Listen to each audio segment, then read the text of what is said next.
বাংলাদেশে ভূমিকম্প আতঙ্কের রেশ না কাটতেই এবার প্রতিবেশী দেশ মিয়ানমারের উপকূলে 5.3 মাত্রার ভূকম্পন আঘাত এনেছে। রোববার তাৎক্ষণিকভাবে কোনো ক্ষয়ক্ষতির খবর দেয়নি দেশটি। মার্কিন ভূতাত্ত্বিক জরিপ সংস্থা ইউএসজিএস বলছে, ভূমিকম্পটির উৎপত্তিস্থল মিয়ানমারের দাওয়াই শহর থেকে 267 কিলোমিটার দক্ষিণ পশ্চিমের আন্দামান সাগরে। কেন্দ্র ছিল ভূপৃষ্ঠ থেকে 10 কিলোমিটার গভীরে। বাংলাদেশ সময় 10:39 এই ভূকম্পন প্রতিবেশী দেশ থাইল্যান্ডে অনুভূত হয়।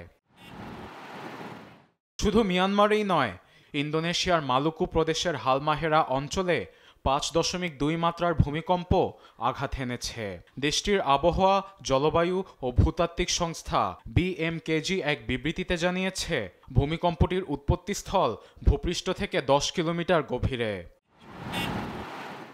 তবে এখনও ক্ষয়ক্ষতির খবর জানায়নি সুবিয়ান্ত প্রশাসন। দেশটির অবস্থান প্রশান্ত মহাসাগরের ring of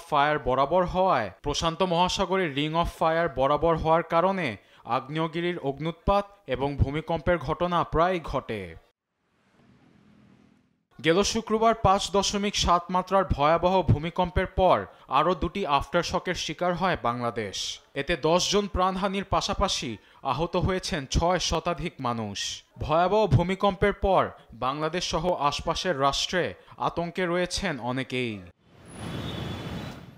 আরবেদ Afsar, news desk, দেশ টিভি।